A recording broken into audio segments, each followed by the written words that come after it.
Whole sports all plays. Yeah. Whole sports all plays. Whole sports all plays. 365, we making a plays. You talking the game, get you through the days. We're high in the court, the dime in the lane. Variety topics, living the same. All presentation, sports information. Hitting the airways, taking the nation. All sport, all plays, like working your faces. Grace at the field, so tie the laces. Whole sports all plays.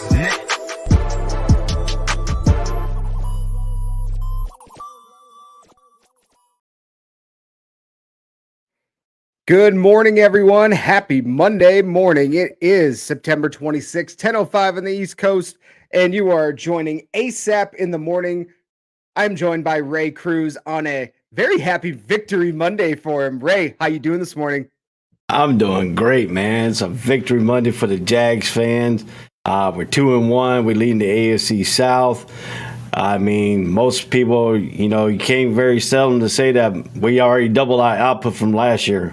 We already got 2 wins, so, very happy day. Here in Jacksonville, it's been a great day.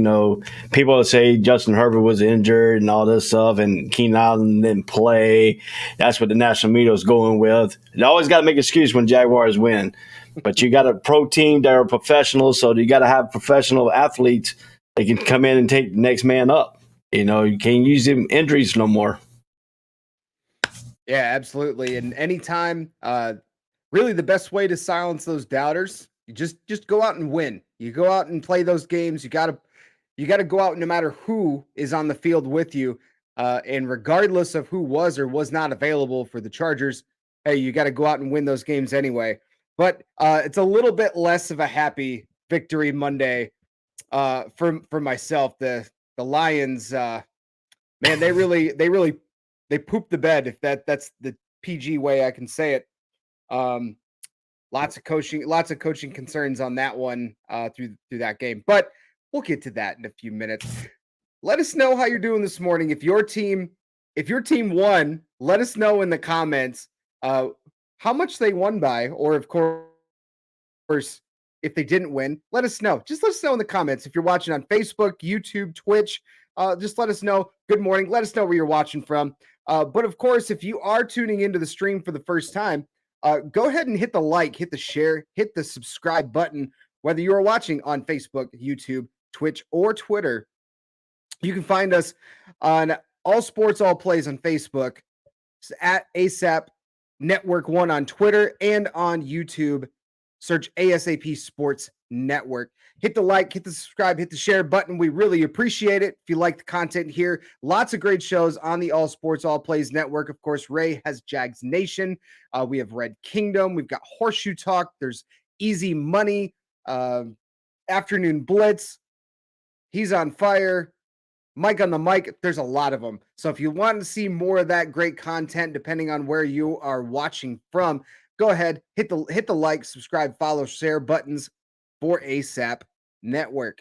All right, let's hop into today's action here. We're gonna recap some of the NFL Week 3 action. Let's start with Ray, your Jacksonville Jaguars, and quite an impressive win, if I do say so myself. It is.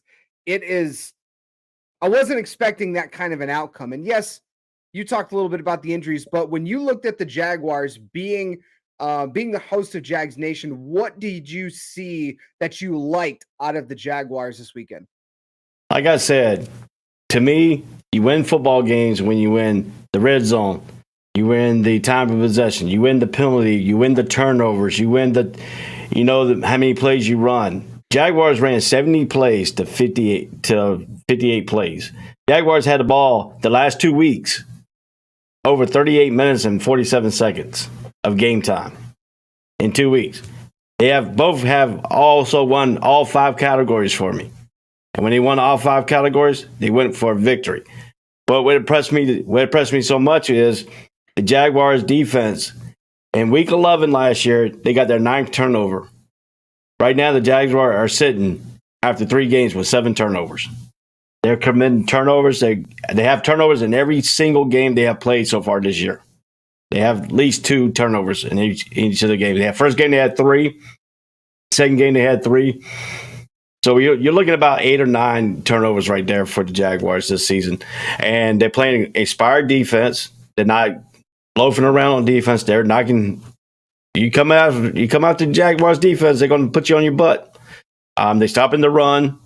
I mean, the Chargers only had, 30-some yards rushing. Led them to a pat, made them one-dimensional.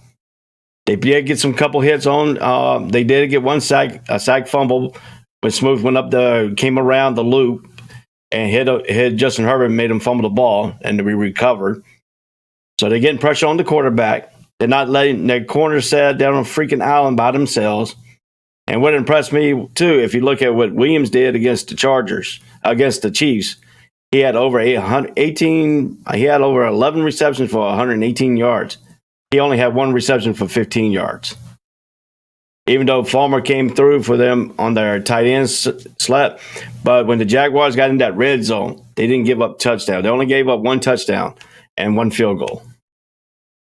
So if you look at it, the time of possession, they ran the ball effectively. And what surprised me, too, on that run, that 50-yard run by, I said it last night, when Robinson went up that 50-yard run, the Charger had 6 players on that side that he ran to, and nobody touched him. So if you look at it on that aspect, the offensive line was blocking their butts off. Khalil Mack didn't have but 1 tackle. He only heard his name once. Unfortunately, Bosa got hurt. I didn't want to see players get hurt like that, but he had a groin injury. But if you look at it, Khalil Mack has been an enforcer for him, and he had a great game against the Chiefs. He only had 1 tackle. So, I mean, the Jaguars are silencing people down right now. And if you look at – and what's surprising is Cam Robinson. If you look at the first 3 or 4 years of his thing, he was not blocking really good. And he was always getting holding penalties and stuff like that. They minimized the penalties. In the last 2 games, they only been penalized 4 times for 46 yards. They got 13 penalties in the first game for 90 yards. But then the last 2 games, they slimmed those penalties way down. And they're buying into what Doug Peterson is saying. And what they did against the Chargers going to the left coast, Jaguars never played good on the left coast.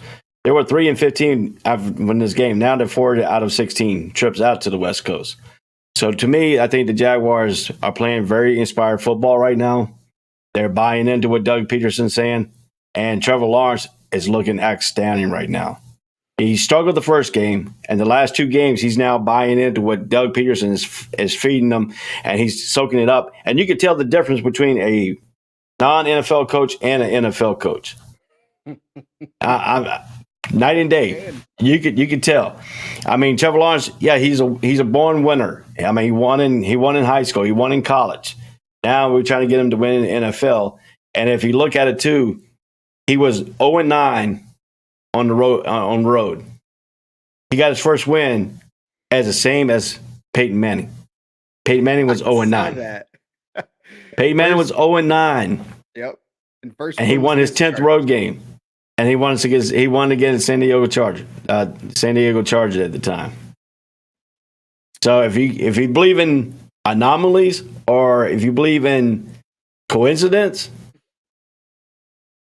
time will tell. But I think he's starting to learn. I think the game is starting to slow down for him more as each game goes by. Yeah, and it helps when you're able to have a supportive run game as well. You mentioned James Robinson. He had 100 yards on only 17 carries. Half of that came in one big chunk play, 50-yard rush. But ETN had 45 yards. I was really kind of impressed with how Trevor Lawrence has really stepped it up over last year to this year. And put any spin on that you want. Coaching staff, I think, does have a very big impact on a player's development. And saying that coming into the season, I felt very strongly about Trevor Lawrence taking a big step forward because he actually has a competent coach and a. Did he die on me? His internet, well, if you see him frozen, his internet's kind of acting up right now. So I'm going to go ahead and take it over where his train of thought is. He's talking about the way you can tell the difference between coaching and stuff like that, but you can also tell. Is he coming back? Is he? Like frozen right now, but still, he'll bring him back in. I'll get him back his train. There he goes. He gets back his train of thoughts. You can go ahead and take it away. Internet issues. Fantastic. Spectrum's terrible. Oh my goodness. They're going to blame it on the hurricane that we're supposed to be getting this week. Yeah. I don't know. Long story short, I don't remember where I was at, but Trevor Lawrence looked a lot better. You were able to stop the run. The Chargers only got 26 yards, I think it was. But yeah, Trevor Lawrence looked a lot better. He looked a lot better, and I think that's what you're going to be able to see from him, and that's what was expected of him when he was drafted coming into his career in Jacksonville. I think you're going to see much more of this Trevor Lawrence than you will last year's Trevor Lawrence moving forward. One of the big things for me looking at that is you touched on it. It's one of your points. No turnovers. Jaguars didn't have any turnovers. They forced 2 turnovers on defense, and that definitely plays a big part into it. Only 2 penalties also is a huge factor. You only have 2 penalties in the game, and Chargers had 7, but that's, even 7 isn't it's not a terribly large amount of penalties as far as the average amount of penalties you'd see in a game. But having only 2 is huge. And I think that also played a big factor. They were able to convert on 3rd down. Trevor Lawrence looked a lot better. And, doing it on the road too is not something you would really expect out of a young quarterback. But he did it. He went out and played well. So I give him a lot of credit. Yeah. I want to take you back and look at something real quick here. If you look at it, their play drives in the 3rd quarter when they went for a touchdown with Kirk, that was an 8-minute and 47-second drive. 4th quarter, that last touchdown he scored against Marvin Jones did on that 11-yard pass from Trevor Lawrence, that drive was 9 minutes and 47 seconds. They didn't beat you down the field with chunk plays. They beat you, they grind you out. They mix it up with a little run, they mix it up with a little passing. But that triple set that he ran, that 3-man bunch, gave the Chargers trouble because he ran so many plays out of that formation with different people. It was just, some of the plays were the exact same play, but they ran out a different person, and he got the same results. So, Urban Meyer would have never done that. One player would be successful, then he would decide to go run up the middle again. You could tell the difference between these play calls and what they did last year. You only saw a few wide receiver screen. We ran wide receiver screen like it wasn't nothing last year. They continued to pound the run. They continued to make different formation. And that one run that it didn't get no yards, but Melvin Ingram, he came in there and they gave him a reverse. He might not got no yards, but you have to respect it because now they're showing that, okay, they can use him as a runner too. So, if you look at it overall, the Jaguars did great. Say Jones, unbelievable. I think him and Christian Kirk are starting to become the number 1, number 2 guy. Marvin Jones is going to be a good role player for him. And he made that one-handed catch for a touchdown. That was a beautiful play. So, each person's making their own plays. Travis Etienne's starting to catch the ball, and he's starting to become a weapon. Like they want him to, because now you get him on mismatches. And the one mismatch he got was when he came across the middle and the linebacker couldn't stay with him. Boom, he caught it, and it was like the play should have been on a 5-yard route. That play turned out to be 15, 20 yards down the field. So, if you look at it, I think the Jags are starting to get in the right direction. Now, the big test I want to see is next week, is this coming up week, up in Philly. Mm-hmm. We know how Philly's playing. I want to see their defense against a mobile quarterback and Jalen Hurts because he can beat you with his legs and his arm now. This is a different Jalen Hurts up in Philly. I want to see what the Jaguar defense can do. We know what he can do against a pocket passer. Now I want to see what he can do with a mobile quarterback. So that's going to be the next step for us. Continue this. Can we win 3 in a row? Because this has been a long time since Jaguars won three in a row. So. Yeah, absolutely. And you mentioned just showing you some scores from around the league. You had mentioned that the Eagles is the next setup. They completely dominated the Commanders, 24-8. This was at FedEx Field. Out of the looking at this game, the Eagles jumped out to another 20. I think it was every game they've scored over 24 points in the first half. And that's the first team to do that since I don't remember what the stat was, but it was a very impressive stat from what they put up. 24 points at halftime every single week this season. This to me, and I said this after week 1 when the Eagles and the Lions had their shootout in Detroit. But the Eagles to me are one of the best teams in the NFC. They still have one of the best rushing offenses in the league. They now with the ability that Jalen Hurts is showing, he's showing some better progress in his ability to throw. He went 22 of 35, 340 and 3 scores.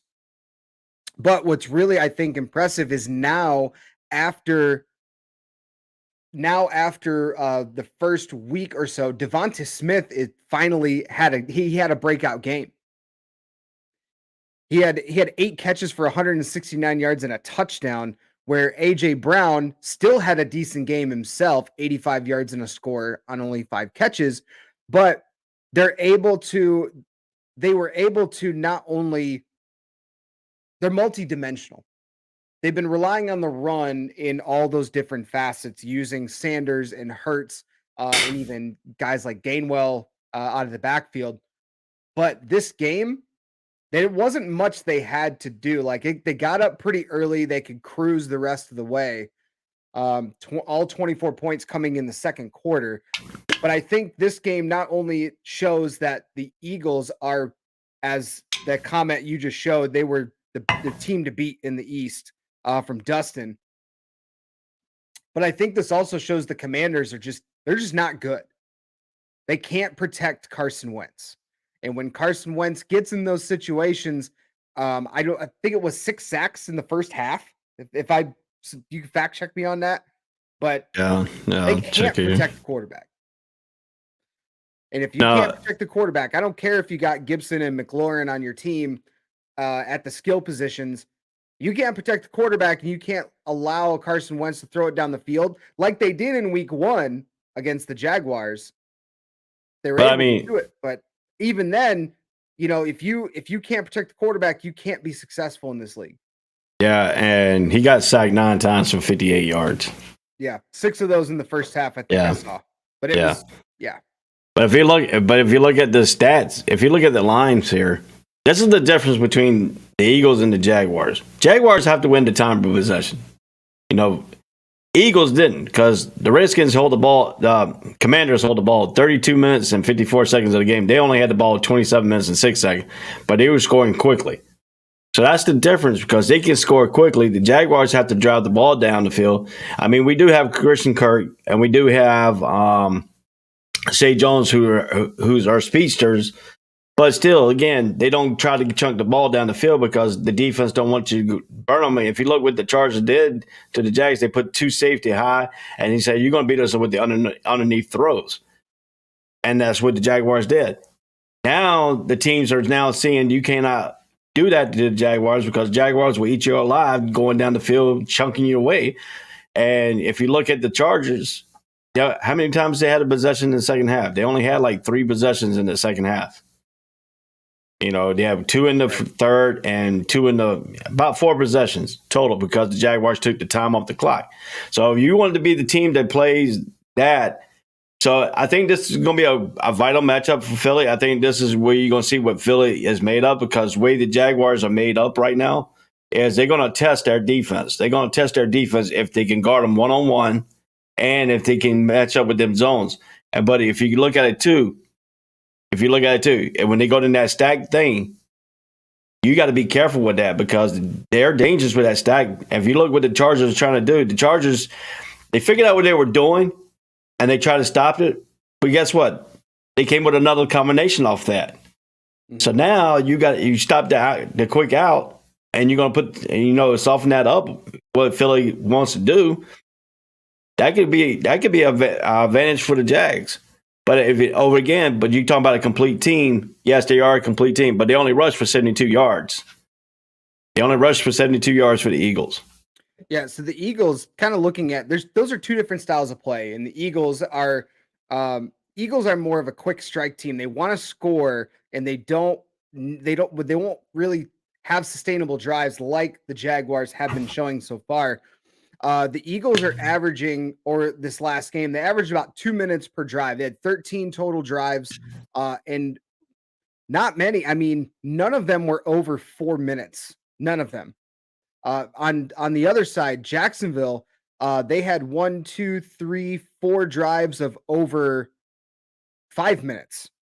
One of them you mentioned, 8 minutes, 9 minutes. So the Jaguars averaged almost 3.5, almost 4 minutes per drive in this game, and the Eagles were much lower than that. They were at 2 minutes. So, good morning, Damian, coming in with the hard-hitting questions this morning. Do you think this Eagles team is better than the 2017 Eagles? I'll let you answer that, Ray. To me, they're just a tad better because of the way Jalen Hurts has now developed himself. At the time, I mean, if you look at it too, they had the 2017 team had Foles and Wentz, and but they had Doug Peterson as the head coach. So now you got to figure this out too. Doug Peterson knew how to punch people's buttons, and he's showing it again in Jacksonville. So if you look at that. If you look at what you're seeing here with Philly's a complete team because they can score quickly. They got element of dimension. They got a wide receiver who can go down the field. If your corners are not up on an island on them or not jamming them at the line of scrimmage, they're going to win the battle every time. And that's something the Jaguars got to do on this defense. They got to start jamming these receivers coming off the line because they're letting some of these receivers get too many free runs and they're getting burnt off of it.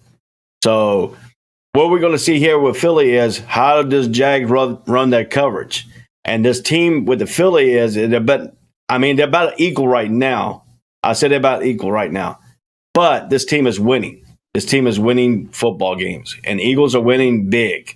They get up big in the first half. Like you said, they get up 24-0 in the first half. And then sometimes they don't even score in the second half like against the Commanders. You're talking about the 2017 Eagles and this year's Eagles are about even? Yeah. Yeah. About even. I agree with Dustin here. I think they're a little bit, especially on offense, they're deeper on offense. They have a better wide receiver core on this team than they did in 2017. Even at running back, I think they're about the same as they were. But the key factor is what Dustin said at the end. They're tougher to defend. You've got Carson Wentz was hurt for at least half the year, if I'm not mistaken. And Nick Foles and Nate Sudfeld are two different quarterbacks than an early Carson Wentz. But even a Jalen Hurts is on a much different level than any of those three quarterbacks, even at that time. And then swapping out AJ Brown for Jalen Reagor was a huge upgrade for the Eagles. So now, if you want to compare those two teams, I think that this Eagles team has the edge over the 2017 team. But that team went 13-3, and I looked at the Eagles schedule, and it maybe it sways a little bit if I were to look back at how I looked at those schedules, but I still have this Eagles team winning 13, 14 games because of the fact that they're just really good on offense. And defensively, they brought in Chauncey Gardner, who's been able to have some impact in the passing game already. But it's the fact that teams are having to now keep up with the Eagles, which is going to put them in positions that they have to pass more. And that it makes you prone to more mistakes. So I think that this team is a bit better than the 2017 Eagles team. But so kind of moving on to a little bit of a different the rest of the league here. Two big games that were very surprising to everybody. The Chiefs go down on the road to the Colts, and the Dolphins upset the Bills at home. Two games that I don't think anybody, I know I myself will fall on my sword from last week. I was on this show and I said the Dolphins don't stand a snowball's chance in hell, essentially is what I told. I didn't think the Dolphins had a chance. You laughed at me. What's that? You laughed at me when I said the Dolphins could win this game. I did. And I will admit that. I did not think that the Dolphins had a chance. The Bills looked so good through 2 weeks. And the Dolphins, they did show a lot of spark against the Ravens, but I didn't think that would be sustainable against a team like the Bills, who have been so good on both sides of the ball. But I give the Dolphins a lot of credit. They didn't have to do a whole lot offensively to go out and win the game. It's just, it stayed a close game. By the stat line, you wouldn't have been able to tell. The Bills put up a lot more. They put up more yards. It just looked like on paper, if you looked at the box score, that the Bills would have won this game, like a lot of people thought they would have, which would be fairly handily. But I give the Dolphins a lot of credit. They stuck in this game. They made plays to keep themselves in and then inevitably win it. So now Miami is the only undefeated team left in the AFC. How impressed are you with the Dolphins after this game? I mean, to me, by watching the Dolphins play against Baltimore, kind of set me up to where I knew they had a chance to beating the Bills the way they played their football games, because what they could do is they spread the Bills out. And, you know, the defense along the Bills like to be a little bit more compact, but if you can get them spread out a little bit, you have more success. And what I thought would be a little bit more success would have been Tyreek Hill. But they really didn't go after them with Waddle and Hill. They did sometimes, but I'm gonna tell you though, if you look at Waddle had 4 receptions for 102 yards, no touchdowns. They kept him out of the end zone, but he had some key moments of the game that kept drives alive. And Hill on the other end, if you look at it too, the big day was for the Buffalo Bills. It wasn't Diggs, it was Singletary, the running back. They forced somebody else to try to beat them. They came into the game. They said, Stephon Diggs is not going to beat us. That left Singletary, the running back, coming out of the backfield, getting most of the catches. He had 9 catches for 78 yards and 1 touchdown. Mm-hmm. That's how you beat the Buffalo Bills. You don't let Stephon Diggs and Allen connect each other. And I'm going to tell you, too, if you go back, and everybody's going to laugh at me, I don't care. But if you go back to where the Buffalo Bills and the Jacksonville Jaguars last year played, what did he do to Allen? They put Allen on his butt every single time they had a chance. And everybody was laughing because they were doing Allen and Allen. They were doing a comparison of Josh Allen for the Jaguars defensive end to the quarterback, Josh Allen. And he had a field day on him. So that's one way you could beat him, is you could bring in blitz packages to get Allen out of frustrated. Or you can roll your coverage and take Diggs out because they have nobody on the other side. But when you do that, now you got to watch for Singletary coming out of the backfield, because he is more of a receiving back than he is a running threat. And I think that's what Miami said. You're going to beat us with him? Go right ahead. You know, but then again, they had a safety with a punt in the dude's butt. They went into a safety. You know, I don't understand. I don't know how. I mean, they pushed the guy back there so bad. I know it's a short distance. You know, I don't know which one's worse. Sanchez's butt fumble or the butt punt. I don't know. That's tough. I'm still going the butt fumble just because it's got more of a comedic factor. It really does. But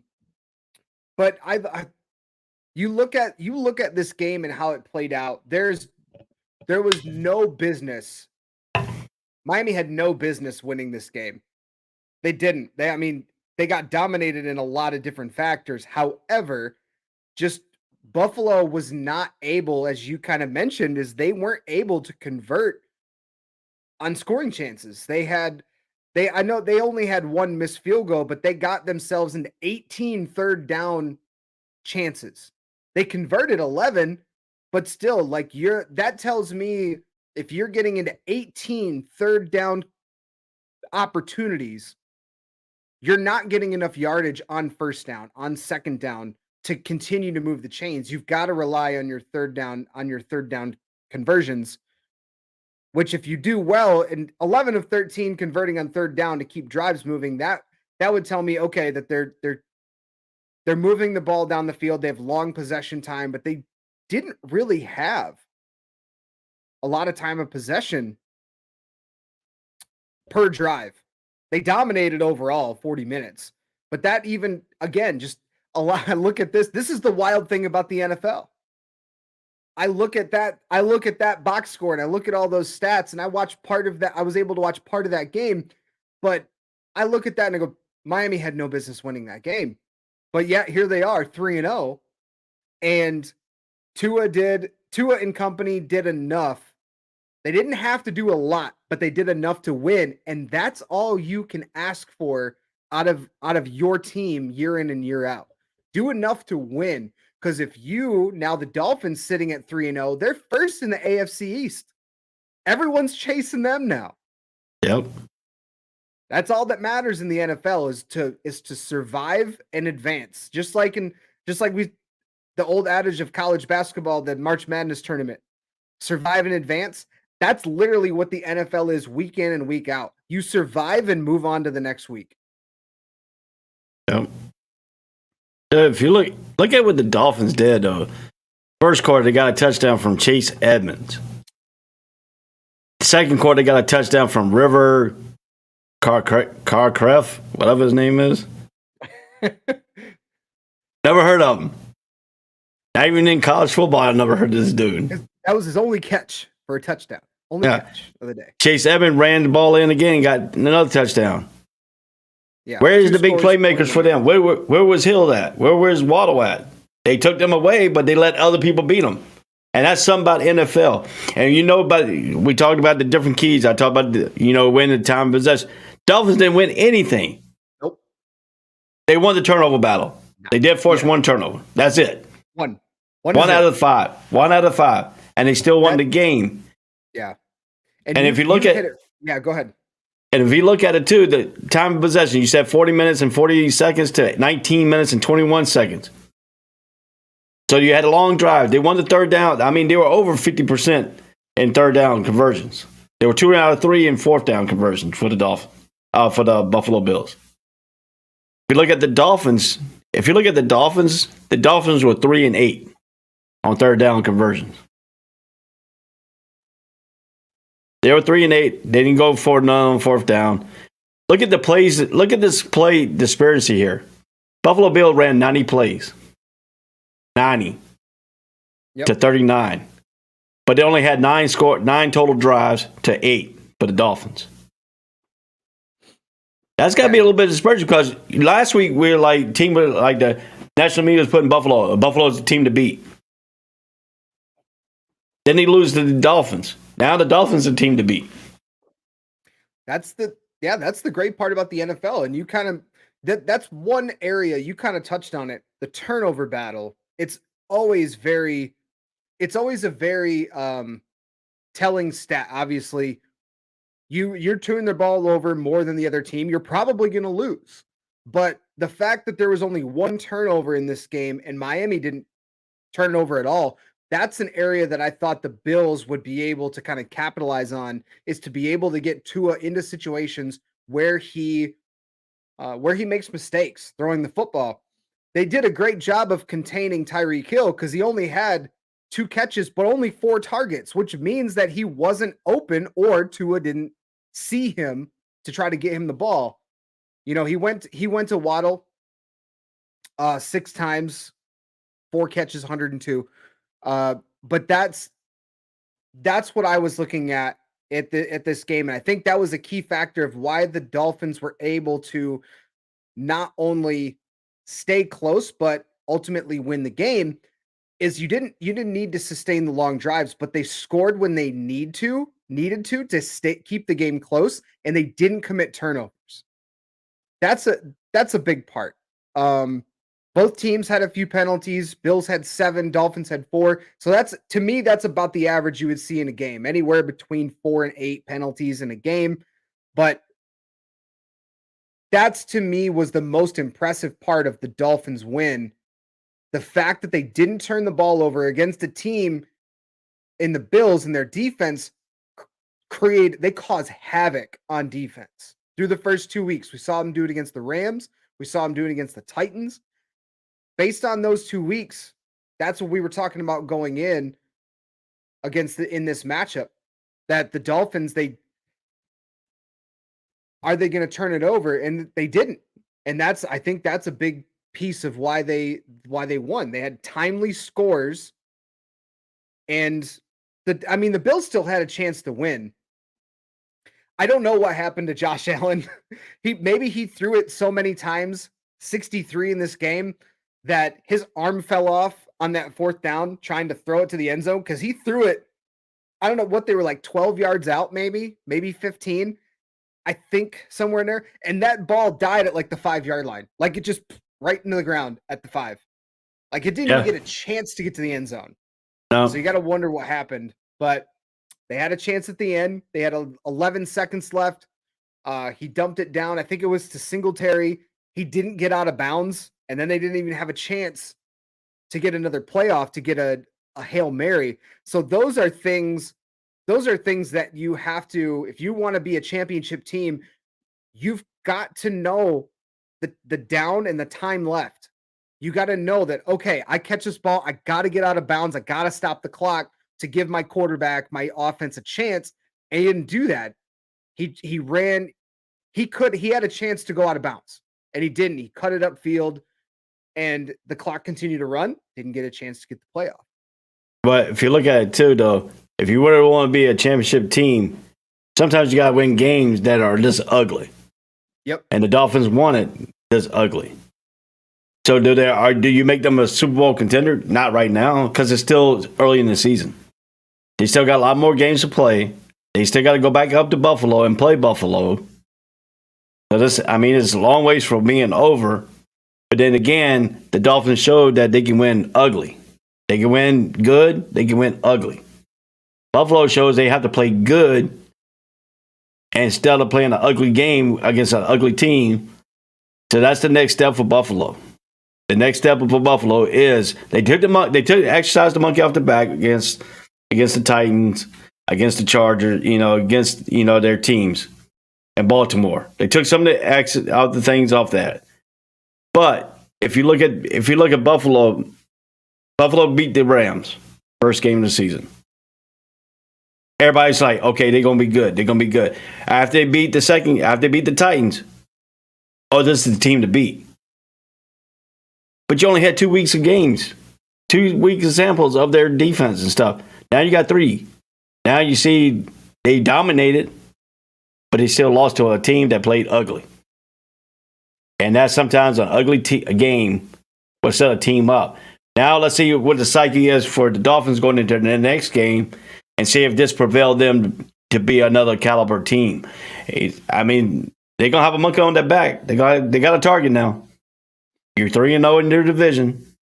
You got a target. Can they handle the pressure? To answer the question, Damian, are they looking like legit Super Bowl contenders? Well, you're 3-0 after 3 weeks, so that obviously has to stand for something. However, I look at their upcoming slate. They still have to play Cincinnati, who they played the Jets. You know, I saw I think it was CBS put out the stat line for Burrow, and they're like, Burrow's back. And I'm like, they played the Jets. Congrats. Like, Jets are awful. So I want to see what the Bengals do in this next week.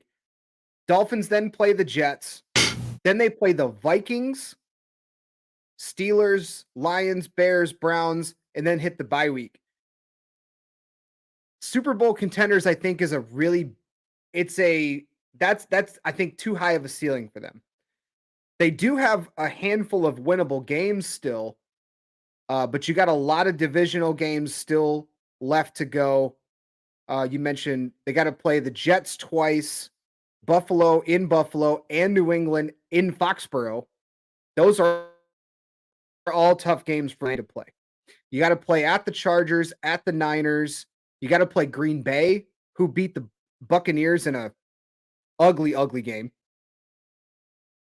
Minnesota's really tough to beat. They pulled one out of their back pocket, I'll say, against the Lions and won this weekend. But I don't think they're Super Bowl contenders. However, you could change my mind if they're leading the AFC after week 11. But we'll see. I think it's a good start, though, beating the Bills. As you mentioned, the team to beat through 2 weeks. They beat them at home in the heat. So I think that's definitely says a little bit here. All right. Other games around the league. Ravens and Patriots. That was one that I know I wanted to touch on a little bit before we move on to some other stuff. Ravens take down the Patriots. Lamar Jackson. They were talking about it on Get Up this morning or First Take or whatever show that is. They have in the mornings now. They're talking about Lamar Jackson being an early MVP candidate. But Lamar Jackson came out 4 touchdowns, ran for over 100 in a score, had over 200 in the air, and they beat the Patriots on the road. I think that's a big win. That's a big win not only for the Ravens, but it's a big win for Lamar Jackson because not only is he still playing in for his big contract, but to win in Foxborough this early in the season bodes well for the Baltimore Ravens. Yeah, but you also got to think too. We know Jones has got his high ankle sprain. That's what they're calling it right now. So if he's gonna miss some, if he miss some times because that high ankle sprain, you really got him. You're gonna miss some time with that because if you can't really stay the pain of that, the high ankle is more pain than the lower ankle. Because lower ankle, you get a little bit more support down the bottom of your foot and stuff like that. But a high ankle, it's what you call a no man's land. That's what the doctor told me when I had mine. He says, you're in a no man's land. If you can't stand the tolerance of pain and you get it taped up, don't play. And that's what they're going to be advice for him. So now if he missed some time, that's going to be leaving the Hoyer and some other kid, playing the quarterback position. Yep. So we hope he is better off. Hope he gets a quicker recovery. Those type of injuries are not very quick. It could be quick sometimes, or it can linger all season, rest of the season until they have an operation if they need it. But right now they're saying he don't need no operation. He just needs to keep it put up and might miss from a few games. But if you look at Lamar Jackson, now when Lamar Jackson when he was playing for Louisville came here for a bowl game. I sat in the end zone and watched him play quarterback. That dude threw 4 interceptions in that bowl game. All in the end zone. 4 interceptions in that game. I sit there and watched every one. He was missing high and low. This is a different Lamar Jackson from that point. He is starting to get better on his accuracy. He's starting to get a little bit better. But he's a double trouble because if you look at it he was 18 for 29 for 218 yards, 4 touchdowns, 1 interception. But he also led the team in rushing for 11 carries, 107 yards, and 1 touchdown. He's a double trouble. So if you're going to try to take his arm away or his leg away, I'd rather still have him try to beat him with his arms and keep him in the pocket instead of having him run around and you chase him with like your head cut off, being like Rocky Balboa chasing the chicken. Because you ain't going to catch him. You know, you don't want to, when the analogy I'm using is when Rocky went and tried to fight the Russian, they put a chicken out there. No, when they fight, what's his name? I can't think of his name. I can't think the dude's name. He was Creed. Yeah. When he fighting Creed, to get him fast, he had to go chase a chicken. They made him chase his chicken, this rooster. That's the same thing with Lamar Jackson. You're going to chase him, you can forget about it. You're not going to catch him. But I'd rather have him be in the pocket, make him a pocket passer, and try to beat him with his arm than with his legs. If he's beating you with his legs and his arm, yeah, you can forget about it. This Baltimore Raven team is going to be trouble. Yeah, absolutely. That's an area that if you're the Patriots, you do want to keep him in the pocket and make him make plays. But he has been showing he can do that this year, and really even a little bit last year too. You kind of saw him develop that skill set, not being solely just a runner, but being able to make plays in the passing game. But looking, you had mentioned about Mac Jones, like high ankle sprain. Like I seeing how he like hopped himself off the field, I'm very shocked that it's just in high ankle sprain because it looked a lot worse than that when he was coming off the field. So hopefully he can heal up and get better because the Patriots definitely need him at quarterback. And nothing against Brian Hoyer, and you said they had, I think it's a rookie that they have on their third string quarterback, but Hoyer's going to be the guy moving forward if Mac Jones can't go. Now, if you are the Patriots, you had a lot of good things to look at this game. You kept it close until I think it was late third quarter. At that point, it was what was it, 20? I don't know, 27 to 20, 31 to 20. So it's 31 to 20. Now at that point, Mac Jones is they're starting to throw and abandon the run. At that point, then, Mac Jones threw 2 picks in the fourth quarter.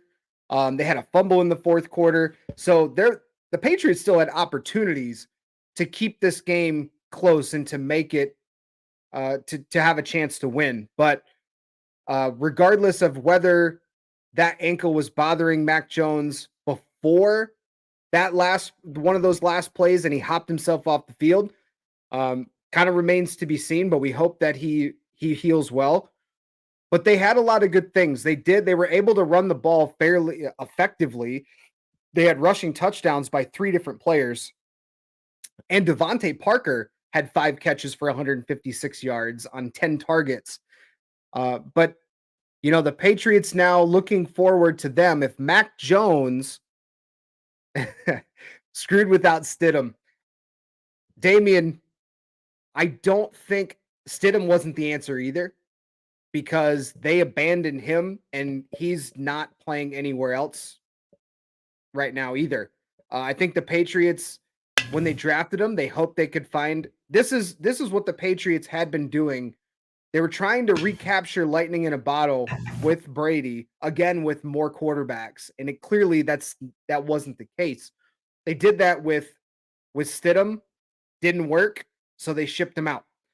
If you need an alternative, Brian Hoyer has been there for a while. He knows Belichick's system. He has stepped in and been the starting quarterback in the past. So that's kind of the best case scenario right now if Mac Jones cannot go. But if you're the Patriots now, looking at the next few games that they have, they travel to Green Bay, who we had mentioned they eked out that win against the Buccaneers this weekend. Then they got Detroit, Cleveland, Chicago, the Jets, and Indy. The Patriots can still win a handful of those games, even with Hoyer as the quarterback. But it does change the different dynamic for the Patriots over the next couple weeks. So really what they have to look at, you have to look at the health of Mac Jones. Yes, he didn't throw any yes, he threw 3 picks, no touchdowns. But you want him to be healthy because he brings that different dynamic. He can still scramble to get first downs. He can still scramble to get you rushing touchdowns and be a dual threat quarterback. Brian Hoyer can't really necessarily do that for you at this stage in his career. So I think the Patriots do have some things to work on.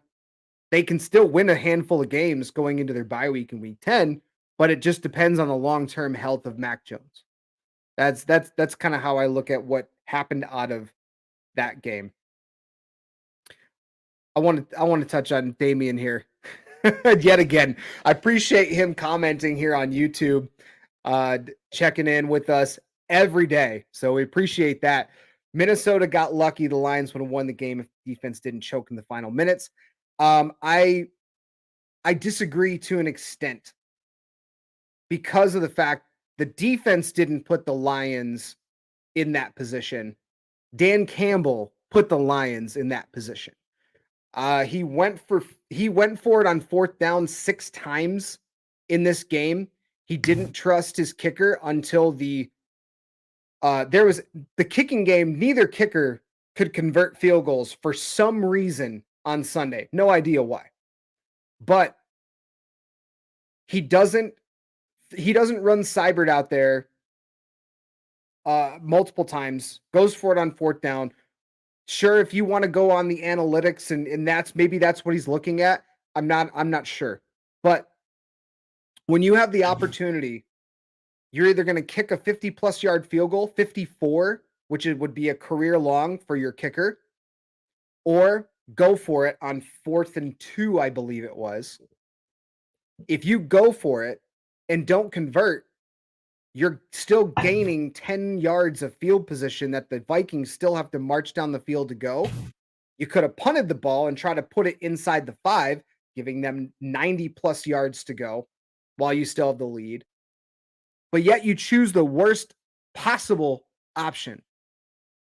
You kick the field goal when you clearly haven't kicked many field goals this game. You don't trust your kicker.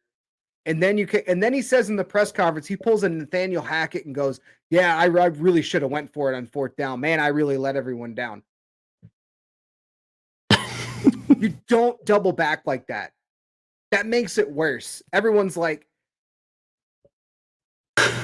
everyone looks at that press conference now in Detroit and goes, "You've got to be kidding me." Stan, like if you're going to make a decision as a coach, you can say internally, "Guys, I screwed up. I screwed up. I should have trusted our offense. I should have trusted our defense. My bad. Seibert wasn't on his game and he missed another field goal. Whatever." But don't do that in the press conference. That makes you look so bad. Yes, this team's gotten better, but the one thing that's holding them back right now is the decision-making by the coaching staff. The coaching staff is very good. There's future head coaches on this team. But the decision-making by Dan Campbell shows that he still hasn't learned from his mistakes last year when they went 3-13-1. He still hasn't learned. That's what's going to hold back the Lions. So that's what Minnesota had to go out and win that game. Yes. It was busted coverage, guys wide open. Kirk Cousins hit him as he's supposed to, and Minnesota wins the game. They went out and won the game, but the Lions lost it for sure. Yep. Sorry, I went off on a tangent. That's okay. Oh, goodness. Goodness. All right. So tonight, we got an NFC East matchup. We got the Cowboys and the Giants. Giants are 2-0. The Cowboys are 1-1. On Monday Night Football, Giants are favored by 1 in this game. Let me try to find it. Where did I put it? Somewhere. I don't know. But It's in there ESPN's matchup predictor only has the Giants winning 55.9% to 43.5% for the Cowboys. But then you got to. But then if you look at it too, Cooper Rush is when he starts, he's undefeated.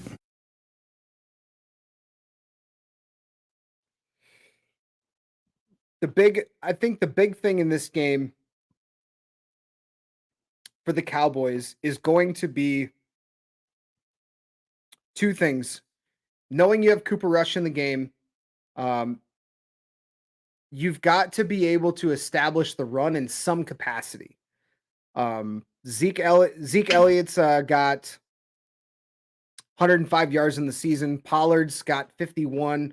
They only have 1 rushing touchdown so far on the year. You got to be able to establish the run so you can control the clock. Not to say that the Giants are going to be this big offensive juggernaut, but I mean right now the Giants are averaging 170 yards on the ground, and that when you can establish the run, that helps set up a lot of other things for your offense, and it tires out the defense. Yeah, I'll piggyback off that too. This is a thing you want to think about. Teams want to come in and stop the run. That's what the Cowboys wants to do to the Giants. They want to stop the run, make Daniel Jones be the one to beat you. But then on the other hand, with the Giants, you don't want Cooper Rush to beat you. So you need to stop him and let Zeke Elliott see if he can run on you. Because obviously he had 2 good seasons and now he's gone away. I think what happened was he jumped into that Salvation Army pot and it took his ability off because he hasn't done anything after he done that. Well, that's what makes other running backs like Derrick Henry so impressive. The fact that Derrick Henry's starting to kind of fall off too, because the shelf life of a running back is on average 3, maybe 4 years. And Zeke Elliott's way beyond that at this point.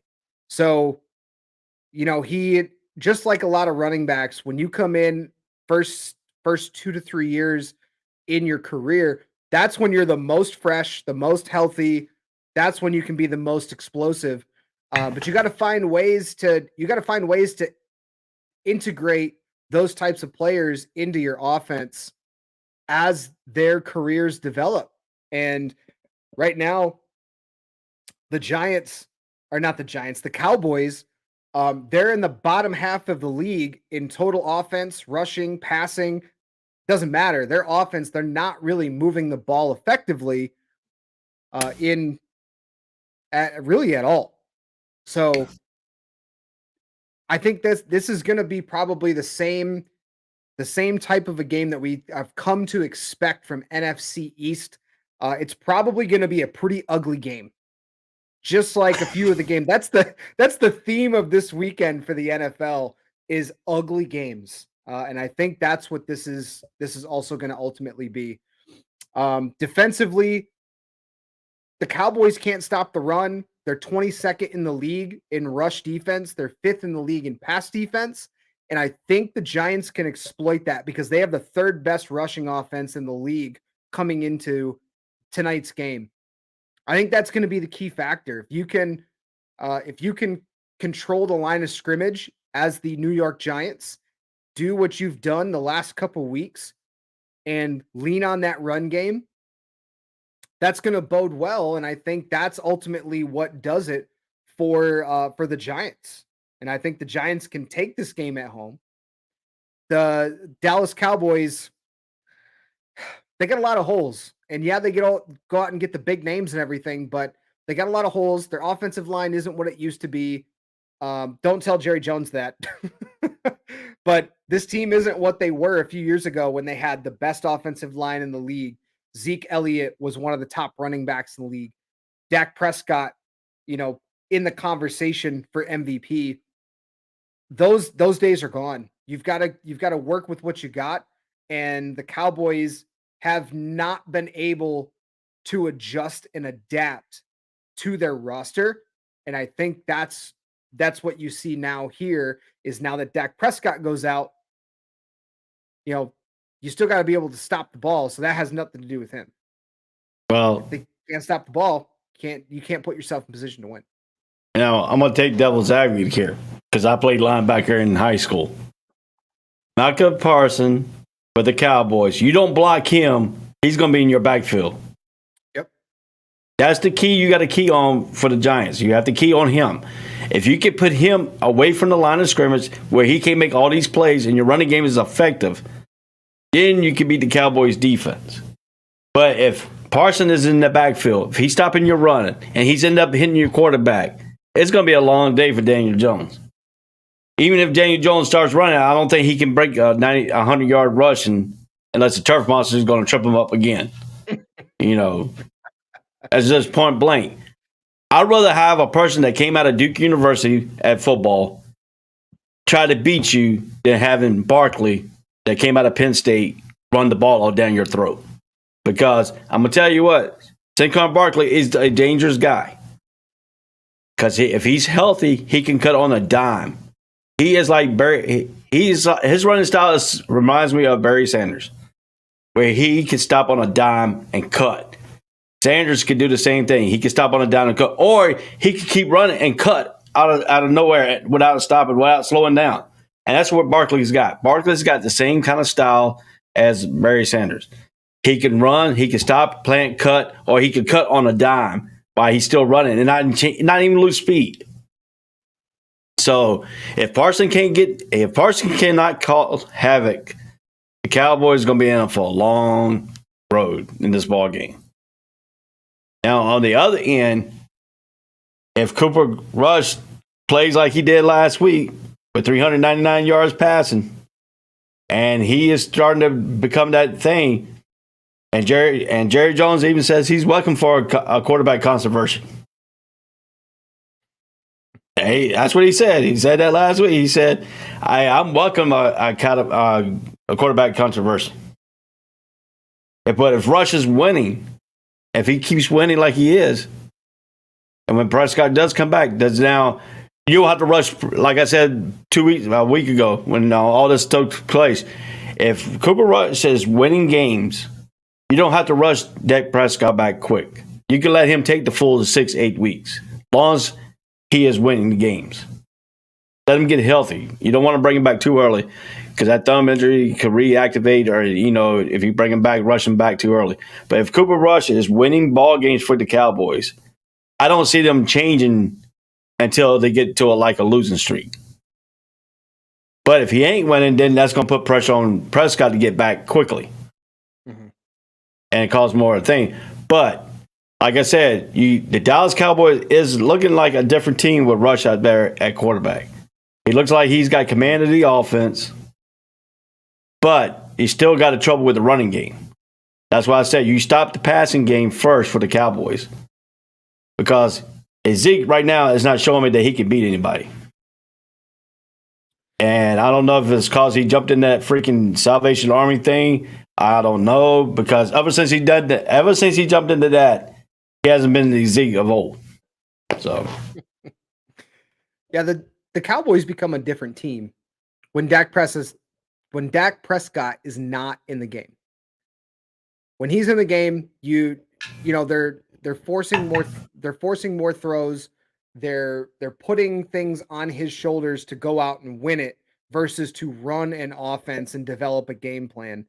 And that's the difference you see with Cooper Rush is, yes, they had to utilize the run more often. They're utilizing Tony Pollard, who, some in Dallas are now have been saying hey, let Tony Pollard be the starter now, and Zeke be the spell back instead. So you've got that dynamic going on too. But I think that the key for Cooper Rush and company, he only took 1 sack last week. He didn't throw a pick. That's a big key for him. Is you have to be able to limit your turnovers, and then put yourself in position to win. I think it's going to be another tight game, but I think ultimately the Giants win, just because I think that if they can establish that run like they have been the last couple weeks, you don't need Daniel Jones to make a ton of make a ton of throws, and that'll put them in a spot. You just got to make sure, like you mentioned, you cannot let Micah Parsons get in your backfield. Even if you have to double him or you have to chip block him or run plays away from him, whatever you have to do to make sure that Daniel Jones doesn't get. He's taken 8 sacks this year, so that is something to kind of note too.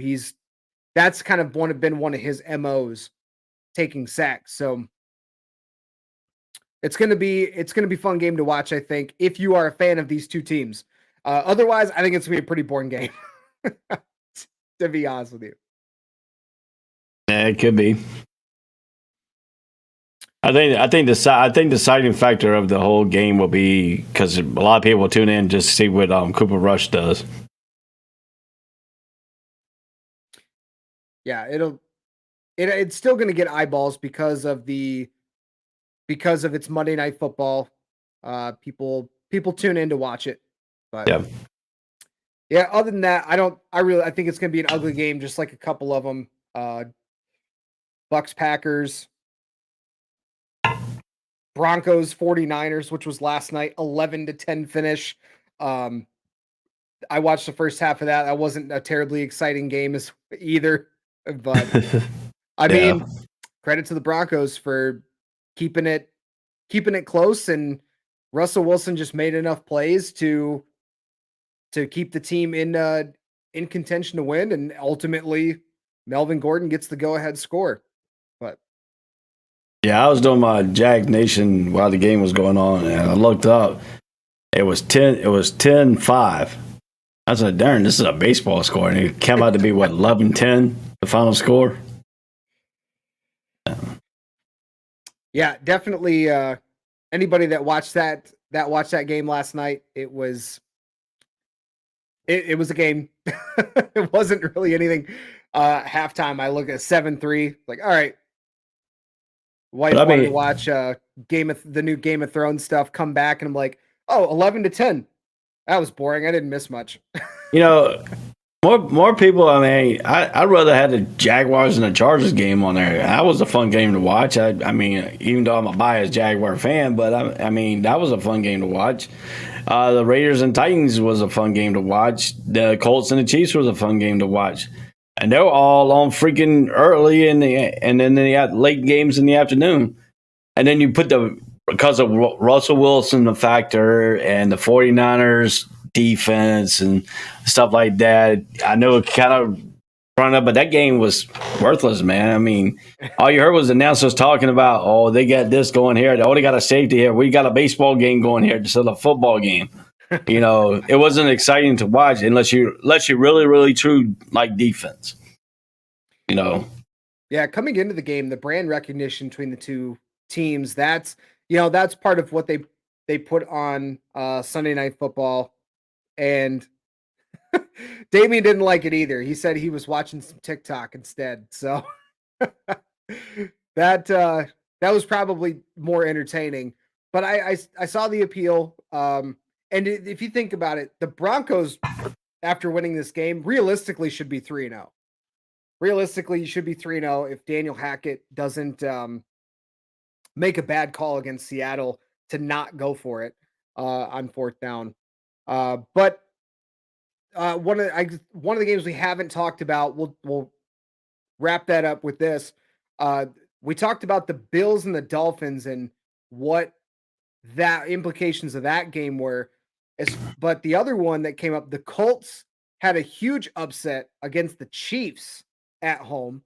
They pulled to now 1-1-1, win, loss, and a tie. They won 20-17 over the Chiefs in a very surprising game because of the fact that the Colts haven't been able to score at all this season. Their offense has not looked good. They've been able to rack up yards, but not rack up points. And they kept it close. Had a game-winning drive, scored with 29 seconds left in the game. Matt Ryan had a 12-yard pass to Woods for a touchdown for the game winner. I guess rather than recap this, are you more worried about the Chiefs or are you encouraged by the Colts? Well, if you watch the game, though, I watched a little bit of this game, and if you look, the Chiefs did miss a field goal. It could have been 2020 going into overtime. I mean, you know, they don't have their true field goal kicker and Buckner, so they use Amendola as the field goal kicker, and he missed a crucial field goal. Do I worry about the Chiefs? No, it's too early to be worrying about for the Chiefs. I mean, the Chiefs will get this ship redirected. Yes, I heard comments that Mahomes is not. He's just so now without Hill. He thinks Hill was the person that made Mahomes. Hill makes everybody look good. It doesn't matter. But you got to play with your team that you got.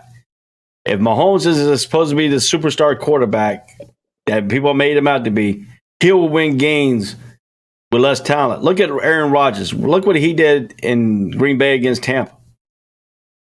He has no name wide receivers now. Young wide receivers. But he found a way to get it done the last 2 weeks. You know, he had a so-so game the first week against the Minnesota, and then he have won the next 2 games. Great quarterbacks will find a way to win with the team they have. And I think Mahomes need to do that. I think they need to find a way for him to do it, if it's by him running the ball or by him being a dual threat. Mahomes, if you get pressured, he has these sidearm throws that are very effective. I mean, if you look at it too, Kelsey had some drops, uncharacteristic drops in this game. Do I think Indianapolis beat them? I think the Chiefs beat themselves. Because if you look at it too, Taylor had 21 carries for 71 yards. He blitzed the first week 161 yards. The last 2 weeks, he's under 100 yards. Matt Ryan's a statue back there. I think if Randy Reed would go back and look at it, I think they should have blitzed more and put more pressure on Matt Ryan. Because if you had what the seen what the Jaguars did, they had a speed package in there, and they were on Ryan every time Ryan stepped back that pass. Every time Ryan stepped back the pass, he got hit. I don't care if he completed a pass or not. He took a hit. He took a beating. That's what teams need to go back and look. Oh, this is Jaguars. We don't want to copy them. But it was effective. And they let Ryan sit back there and pick you apart in the last few minutes of the game. And that's what happened. Do I worry about the Chiefs? No, it's only week 3. I worry about if they go up to week 7 and they only having to lose a record, then you can worry about them. But I think Mahomes will rewrite the ship. I think they're going to be fine. I think they just need to find a way. They're adjusting right now. They're adjusting without Hill. And when you adjust like that, it's going to take a few games to find their rhythm. And once they get their rhythm, you don't want to peak early. That's why I'm scared about the Jags. I think Jags might have peaked too early. NFL season, you don't want to peak until you're around the 6th or 7th week. That's when you really want to start seeing the peak. You don't want to peak too early. That's what people in Philadelphia want to do. I think Mahomes and them are right where they need to be. They're still trying to find out who's going to replace Hill. If Hardman gets his act together, he could be the replacement because he's fast too. I mean, he's a burner. But they got to find a way to get him the ball. They got to find a way to get thing. And 2, they got to get a running back. I mean, right now Mahomes led the team with 4 carries, 26 yards. They got to get a running back that is going to be helping him out. That's the problem. They don't have a running game. And that's part of the offensive scheme, game plan. They've never really had a running game in Kansas City. They drafted Clyde Edwards-Helaire, who's been effective in some games, but when you don't game plan for the run, and when you have Pat Mahomes at quarterback, it changes your game plan. It's just like you could also make a similar argument in principle to what the Cowboys are doing, because the Cowboys rely so heavily on Dak that they literally run away from the run. And the Chiefs have been doing the same thing with Mahomes.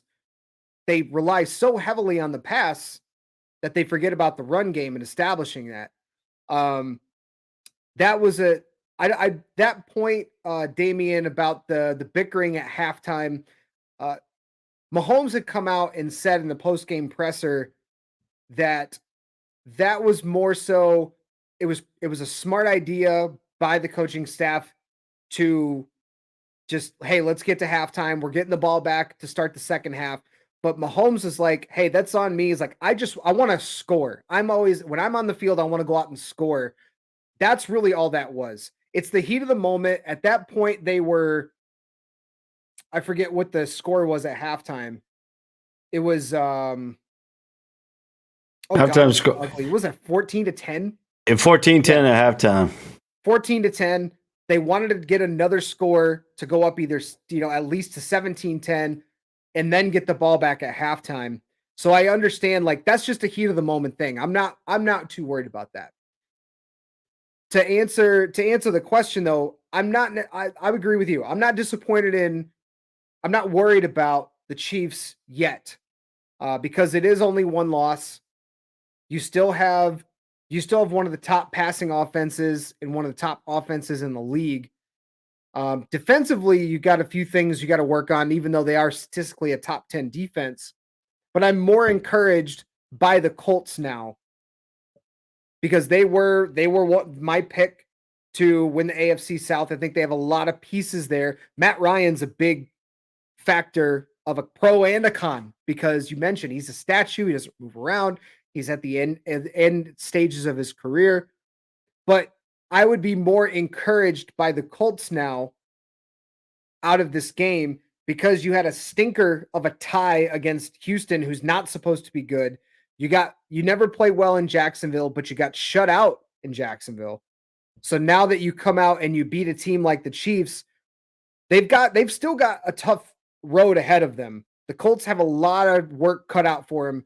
Tennessee, Denver, Jacksonville, Tennessee over your next 4 games. So 3 division games this early in the next 4 weeks. That's going to make it very challenging for the Colts, but I would be much more encouraged coming out of this game. You saw a lot of good things. They kept it close. The offense, like I said, can still move the ball. They've just got to be more effective in their drives and how they set things up. If you can protect Matt Ryan, you can allow him to kind of pick apart a defense. He still shows that ability within him, but it's you got to make sure you're protecting the quarterback, because if you can't do that, he is a statue. He's not a mobile quarterback. He needs to have a clean pocket to be effective. You can't do that, you're gonna have a bad time. To quote South Park, you're gonna have a bad time. Yeah, because if you look at what the Jaguars did to him, the Jaguars came up the middle. They hit him up the middle. He couldn't step up, because if he stepped up, he had a big tackle on him. He tried to roll out. There's freaking 2 fast linebackers, 2 fast outside defensive ends that are waiting for you there. And he had no way to go, because time he took his primary, they even tried to go a 3-step drop with him in Jacksonville. And he went 3-step and got blasted, because his offensive line didn't protect. And I thought Kansas City would have tried to mirror that a little bit more and put more pressure and hitting them. But they really didn't. They really didn't mirror that. They let Ryan sit back there in the last few minutes, and it picked them apart. I mean, look, a 12-yard pass, but a game-winning touchdown. Matt Ryan did a 12-yard pass to the big tight end. You know, if he is a tight end, I don't know if I think he's a tight end, Jalen Woods. But I mean, he's a tight end. Yep. Yeah. So I mean, if you look at that, I mean, dude, how do you miss Woods? How do you miss Woods? Woods is 6'4", 6'5", 6'7". I think. Yeah, he's he's big and thick. And what they did was they started doing that in Jacksonville. They started hitting him more, and then Jacksonville started picking up on it.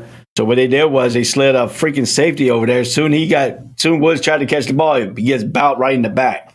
You know, some of the tight ends can't handle getting hit in the back. And that's what they did there. But they also put more pressure on Matt Ryan as he was completing passes. So we couldn't let him sit back there. So they forced some blitz in there, and they packed the run. They stopped the run, basically. And what they did was they went out and got the run stopper from Atlanta. This was the first time Matt Ryan, when they played the Jaguars, played against Acuna. First time they ever played against each other because they were on the same team. They went out and got him because he could stop the run. They were gearing up. The Jaguars are gearing up for Derrick Henry. Basically, that's what it was. They went out and got these run stoppers to gear up for Derrick Henry. But somehow Jonathan Taylor came involved from Wisconsin, who was a great runner at Wisconsin, started having these great seasons. Now they played right into their hands too, but trying to stop Derrick Henry because they stopped Jonathan Taylor. And if you stop his running ability, you stop the Indianapolis Colts, period. Point blank. Because they like to start the run. Matt Ryan's a better play-action passer than he is or just straight out if you ain't got a running game. So, I think a big key for the Colts, not only we mentioned offensively some of the things that they were able to incorporate, but I think on defense, that's probably one of the more encouraging spots. A, you held the Chiefs to 17 points. B, they were 3 of 10 on third down. Yeah. You know, those two of those things already should be very encouraging for Colts fans moving forward. Now, I mentioned they have a tough stretch of games coming up ahead, but this win, any win is a good win in the NFL. Any win's a good win. So the fact that they now got their first win of the season against one of the top teams that are expected to make a Super Bowl run in the Chiefs. You know, you got to win against them at home. You've got a couple more divisional games coming up. So you've got some things that are encouraging, especially after the first 2 weeks being complete duds. But looking forward for the Colts, they do have some things to be optimistic about in Indy. But all right, let's kind of move on. Some other news that actually came out this morning, it was breaking news this morning, early, is that the NFL is getting rid of the Pro Bowl instead of they're doing what's called Pro Bowl games. So they're going to do like the skills competition all week long. They're going to do like some flag football type stuff as well. So really the question, you know, do you like this move by the NFL to get rid of the Pro Bowl in favor of these skills competitions? No, because what's the fun of that? Everybody wants to come and watch the hitting. Well, everybody wants to come watch the game. I mean, what are you going to do? Take their all-star? You're taking the all-star. Basically, the Pro Bowl is their all-star. I can understand basketball-wise, you got skill competition and stuff like that, but you're still going to play a game. I mean, who's going to go to a Pro Bowl when you ain't going to have them out there hitting each other, you know? I won't go to the Pro Bowl no more. Because I know what the Pro Bowl is. I know that, you know, are you trying to cater to the new people? Are you trying to cater now to where they're going to try to push tackling football out of the system and go to flag football? Are we going to be watching flag football here in the next 10 to 15 years? You know, that doesn't do anything for me. They might just quit not playing the Pro Bowl if they're going to do all that. Well, that's what they're doing, is they're getting rid of the Pro Bowl game, and they are now implementing this week long of skills competitions.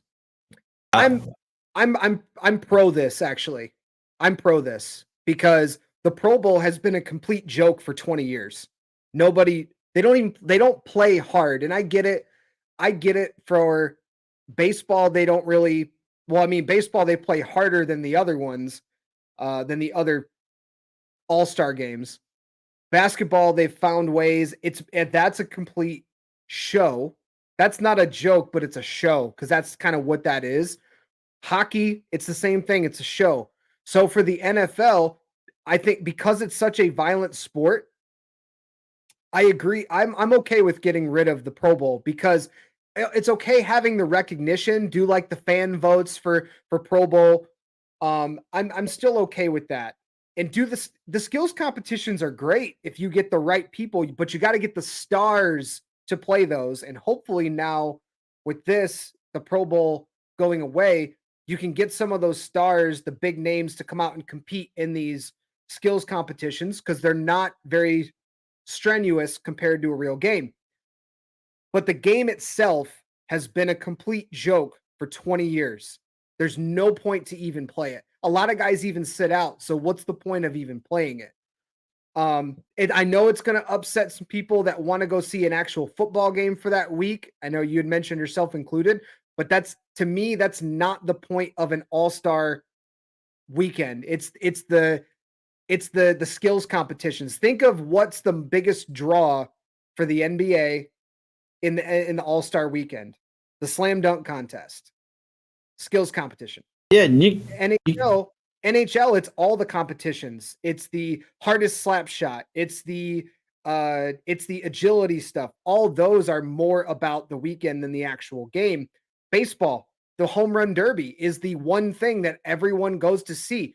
Nobody goes to see. Not many people stick around to see the All-Star game. Some of them do because they spend a hell of a lot of money on those tickets. But as far as if you look at All-Star weekends, it's about the skills competitions. That's what people go for. They don't go for the game anymore. But I mean, you can still do the same thing. You can still have your skill competition all week long.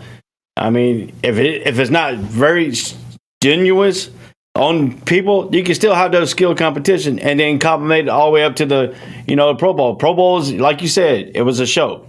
It's a show. People enjoy that. If you really look at some of the Pro Bowl, they don't really go out there and try to take your head off. Some of them they used to. That's back when Lawrence Taylor and all them were playing. But they've been slacking off here. But they're not going out there. But it's for show. How much points can you run up? On another team. It was just all estimated. But if you really want to think about it, I understand what you're coming from. I understand the brutality of a game. You don't want to go, but then you want to try to incorporate the Super Bowl teams are going into the Super Bowl into this mix because they go on the Pro Bowl, stuff like that. But who's really going to come out? Is Tom Brady going to come out for the skill competition? Are you gonna get Aaron Rodgers to come out for the skill competition? Are you gonna bring Peyton Manning back from retirees to go up against active quarterbacks in a competition? You're also talking about three guys that are like 40 years old plus. Those guys are not. But they're gonna get the draw. Competition. Pat Mahomes and Josh Allen can get the draw. But not like. If you put Aaron Rodgers against Tom Brady in a skill competition, that will get more draw than Pat Mahomes and Josh Allen. I disagree because I disagree. So I'll frame it this way: for the younger NFL crowd, Josh Allen and Pat Mahomes and Justin Herbert and Trevor Lawrence are going to get more eyeballs than Brady Rodgers. For fans that have seen the aforementioned Brady, Rodgers, Manning play and go through their careers, yes, we would watch that more. It's not about us anymore. It's about the younger fans. And that's why home run derby and baseball, they cater to the kids. Basketball, NBA caters to the kids. NFL is trying to follow the same way. And you have to cater to the up and coming stars in some of these competitions, because that's where the draw is going to come from, is the younger crowd, because you got to keep people invested in the game.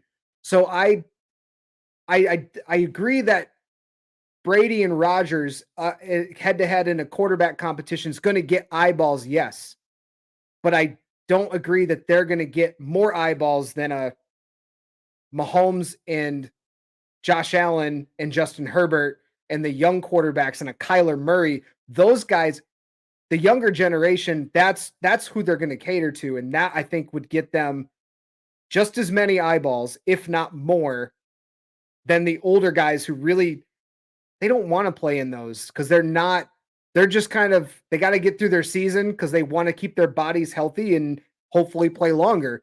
Because, Brady's 1,000 years old and still playing football. So that's what I mean about the skills competition. The younger guys have always competed in those anyways. You're not the rarities, the Jordans of the world in NBA that was still competing in some of those things. He's on a different level. I'm not going to compare him like Brady going out there and competing in a skills competition. That's just because he goes, I'm going to show y'all young guns what's up because I'm the greatest of all time. Not every quarterback's going to be like that. So I'm not going to compare. I think that's apples and oranges. But I mean, if you look at it too, you're talking about skill competition. They did this back in the 80s when they took who's the fastest guy in the NFL. They put him up there and they let him race against Willie Golf and all them. It happened. It worked for a few years, and then people just got tired of going and seeing it. So they quit doing that. So is this going to be the same way? They do this for a few years, and then they ain't going to get nobody to come because, okay, I already seen them throw the football. I already seen this competition so many times. Because so many times you can't, like for a quarterback competition, what are you going to have moving targets? Well, I've seen that already. Mm-hmm. We've seen that already. We've seen the moving targets already. We've seen this. You got to have something that's going to spice up. I would, see who's accurate. The accurate throws. We've seen that. We've seen these skill competitions on ESPN. They ran these skill competitions. So they got to make it a little bit more fun. Now, if you really want to talk about something, you're talking about flag football part of it and stuff like that. How about a 7-on-7 competition? I think that'd be great. No tackling. There's no tackling involved. It's 7-on-7. Yep. And that I think that kind of rolls into a little bit of, so Damien's comment here, all-star in sports in general is dumb. This scenario that all these sports run into, take a look at, to your point, NFL, they did the skills competitions. I enjoyed watching those on ESPN or wherever they were watching them or broadcasting them from. But yeah, after a few years, it does get stale because you've seen it a lot. You know what to expect. But what else are you going to do? There's only so many times you can do something before it's already been done.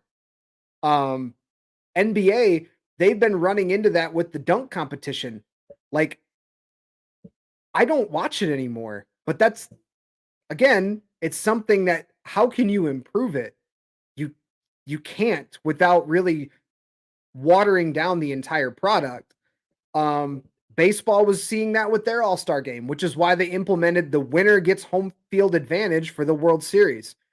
NBA started to do that for their All-Star game because the same thing. It's the same thing every year, but there's only so many ways you can spruce it up to make it more exciting.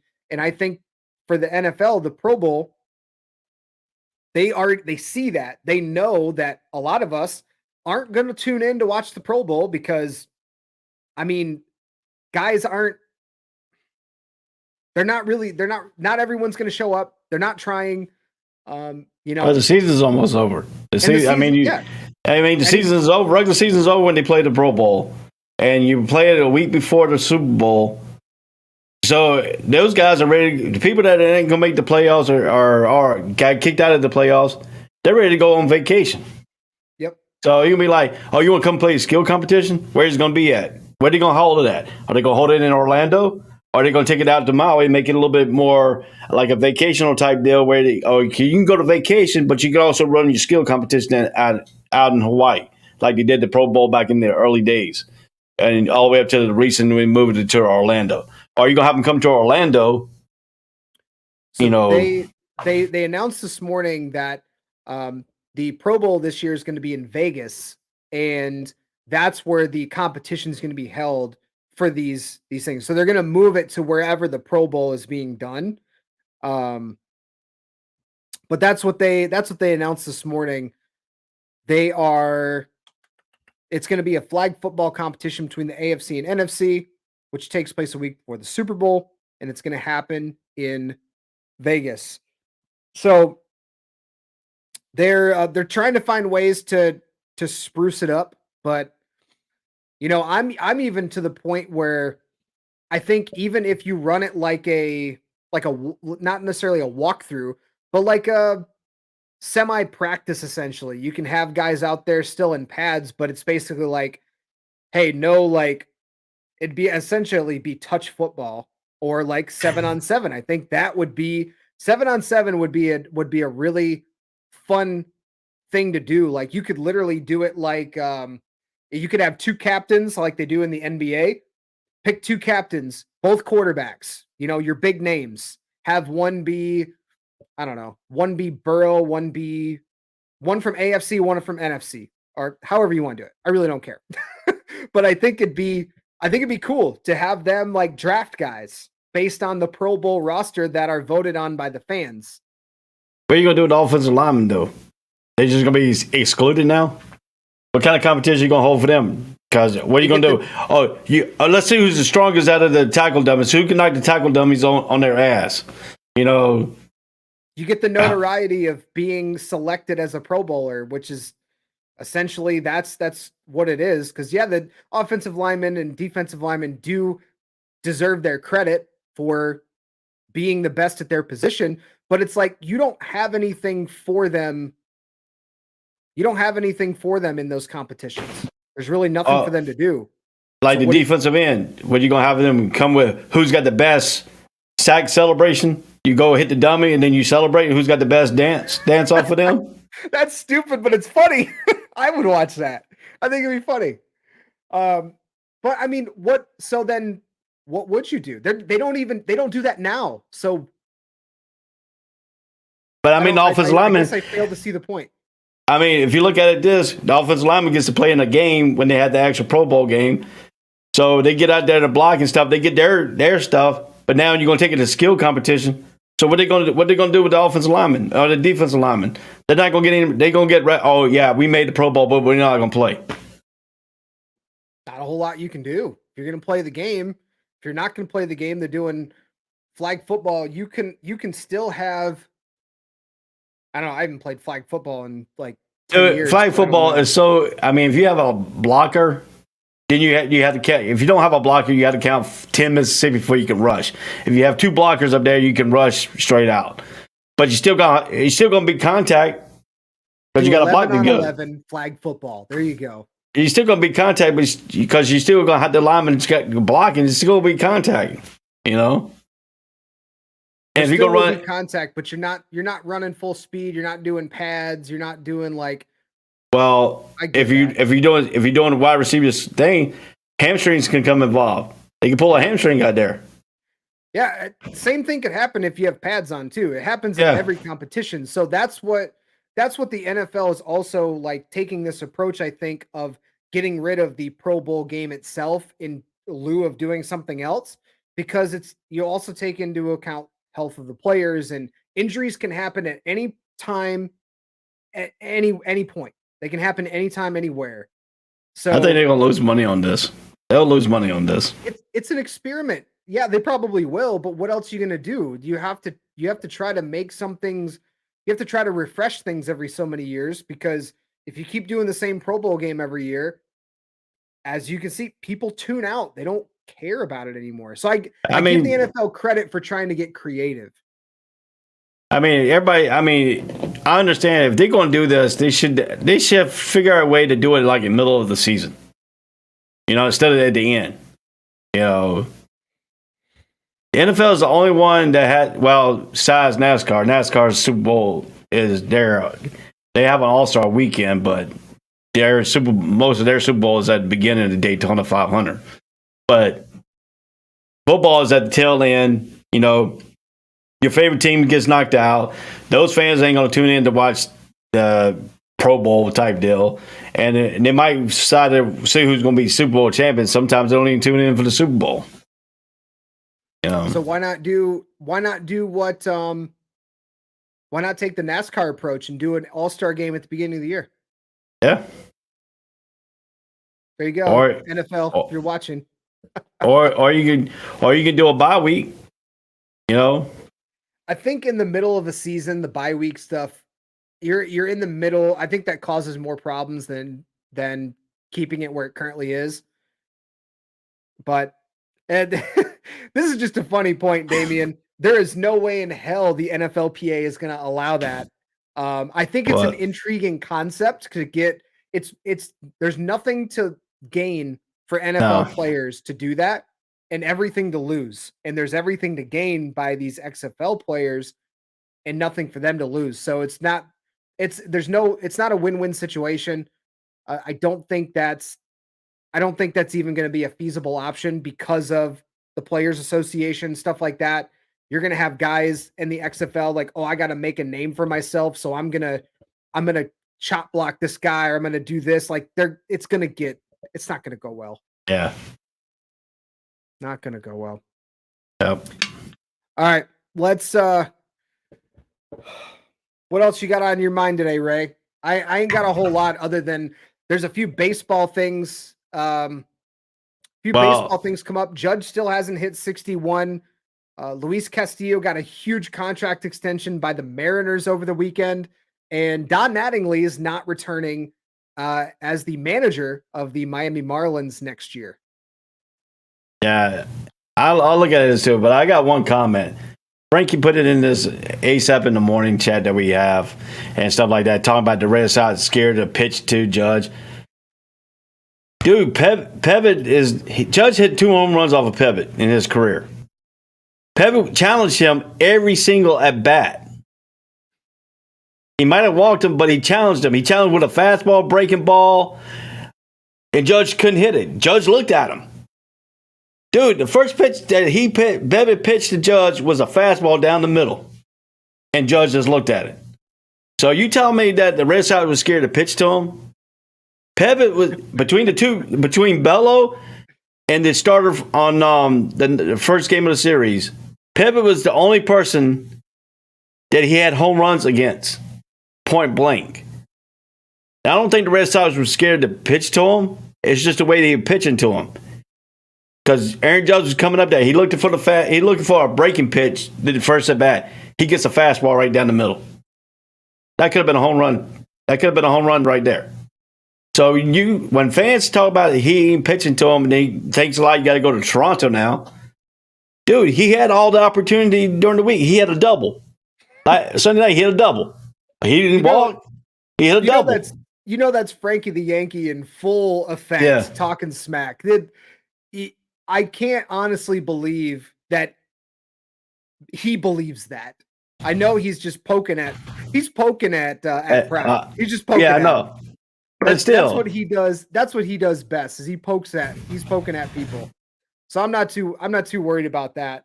If you are Aaron Judge, the pressure's only going to get higher. There's only gonna be more pressure the more and more that you the more and more you try to push for this. Yeah, but I think he's got more I think he got more pressure because his family's there. His family's putting a lot of pressure on him. Well, he's got 2 legs of the Triple Crown basically in the bag. The home runs, the next person's Jordan Alvarez and Mike Trout at 37 apiece. No one's touching that. RBIs, Jose Ramirez has 117, so he's got 127, 11 less RBI than Aaron Judge. I think he's got that wrapped up too. However, he is tied, Aaron Judge is, with Xander Bogaerts for batting average. Yeah. At 314. And then Luis Arias has a 313 average.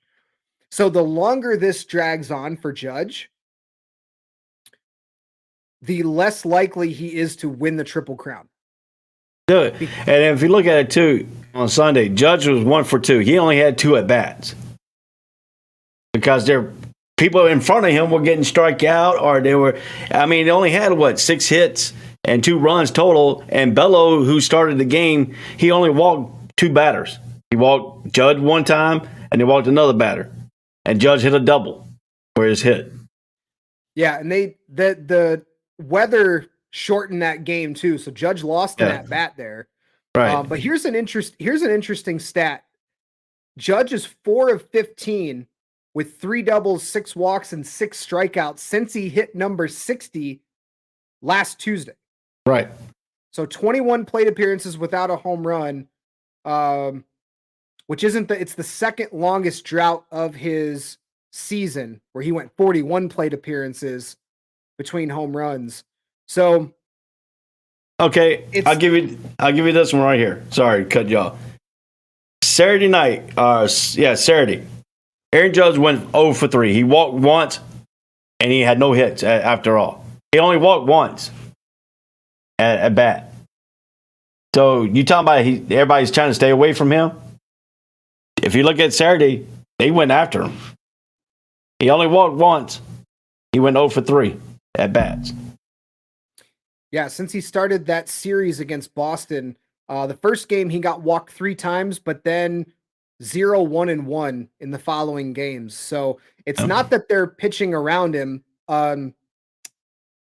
Judge also struck out twice in each of back-to-back games on the 23rd and 24th against Boston. All wins by the Yankees, by the way, which is, I think, for Yankees fans, that's more important to get wins. Obviously, you'd like to see him win the Triple Crown, but that point continues to get reinforced here, is that the longer this goes on, I think you see Judge try a little bit harder, maybe overextend himself to get some of these hits, maybe swinging at pitches he shouldn't be swinging at. The strikeout numbers might go up.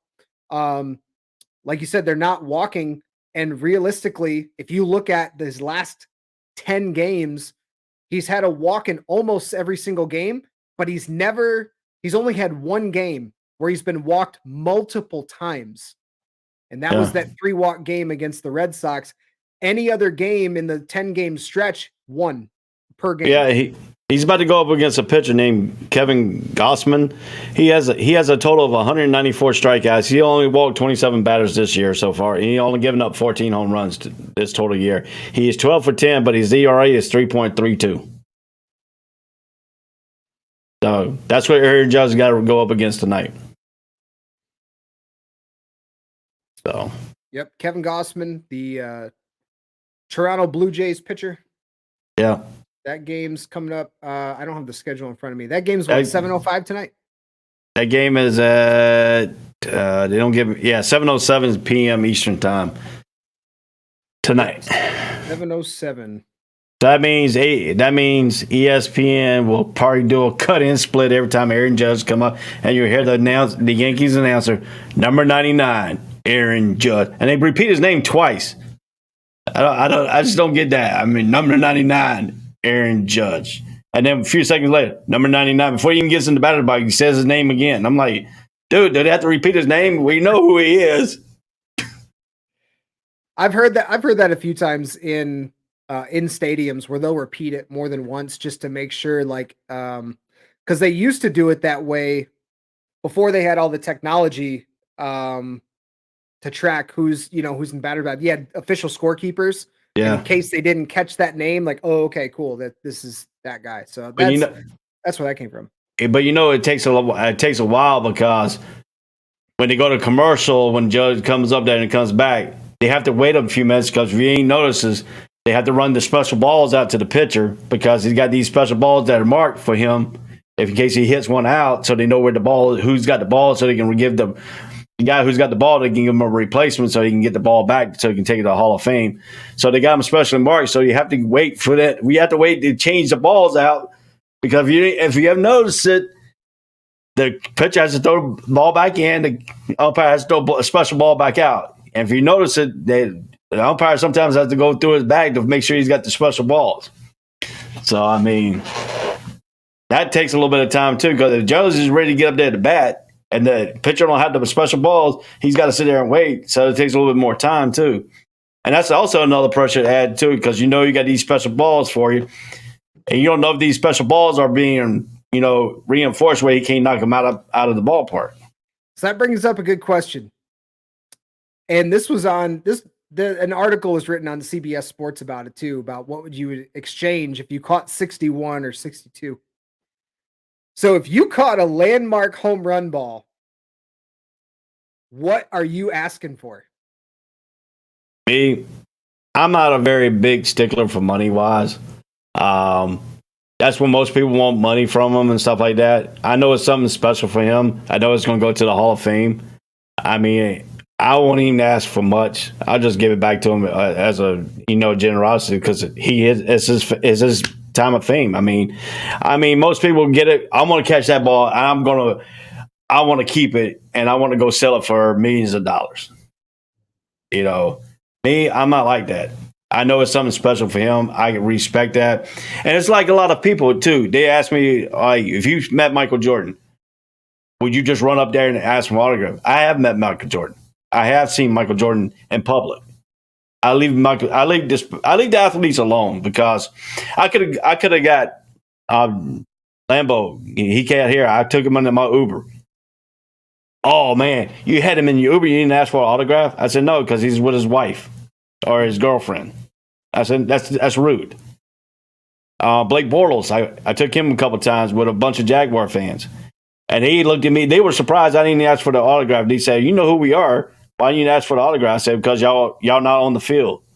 You're out having a good time. That's just the way I am. That's the way I respect their privacy like they respect ours. If we were famous and they come up to ask us for autograph, we'd be tired of it all the time, So I'm not like that. So I'm a person that, honors their commitment. Is this special time? He'll get the ball. I won't ask for much. I won't even ask for not even maybe a game ticket, maybe at the most. I respect that. I've changed my stance on this over the years. You know how much that's worth. I would, depending on what the landmark is, your auction number, the price of what it would go for at auction, or that the value of it goes up. I mean, if I caught 61, I don't know, it'd be a much different than if it was 62. If it was 62, I'm asking for season tickets damn near for life. It's like, hey, season tickets for life, you can have it back. Literally, that's it. To them, it's not a whole lot. You know what I mean? Like, but the value goes up. I'm not going to be like, oh, I want this or that, or, all these different things. Like, I mean, season tickets for life, and give me a photo op with Aaron Judge, and like photo op with him, one signed thing, season tickets for life. Boom. There you go. Yeah. Because then that would save me thousands of dollars if I'm a Yankees fan. Thousands of dollars. But I mean too, though, if you look at it too, it's a landmark thing. Major League Baseball wants to get it to put it in the Hall of Fame. I mean, you don't want to rob the dude of his most famous thing. But I mean, what most people don't realize too is I've seen a lot of athletes, and I've seen a lot of displeasant athletes like getting their autograph. Like Jose Canseco charged a little kid, 8 years old, $100 to sign to baseball. That's $100. Also Jose Canseco, who is not the best role model. We'll put it that way. But I mean, he charged the kid $100. The same kid so happened was in Hawaii at Maui with his father and mother vacation when Michael Jordan was there. The little kid took $100. His dad gave him $100 and told him to go ask for Michael Jordan's autograph. Michael Jordan took the $100 and he looked at it. He said, "Why you give me $100?" He says, "Well, Jose Canseco charges $100 for his autograph, so I want to get your autograph. So I'm gonna pay for your autograph." Michael Jordan took the $100, put it in his wallet, took out another $300, gave it to the little kid, told him to go tell his dad he made an investment, and he signed the ball. And the little kid, he gave the little ball to the kid and gave him $300. He said, "You sure?" He said, "Yeah, go tell your dad he just made a $200 investment."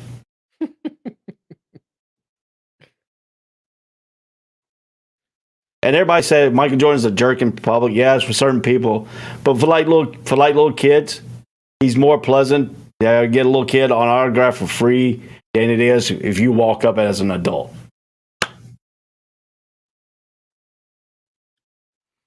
Yeah, and that's, I think athletes should definitely treat kids differently than they treat adults, because the kids are more innocent, just from the perspective of they haven't gone through a lot of life experiences potentially. And that's what a lot of these sports are about. A lot of them are for the kids. It's it's so they can get them into the next generation of fans, essentially. Right. So yeah. All right, last thing. We don't really have a ton of time, but I wanted to touch on the college football rankings. The top 25 got released yesterday afternoon. Some changes, and the top 5 remains unchanged. So I guess rather than dive into week by week and game by game, out of the top 25, did you have any big surprises? NC State at number 10.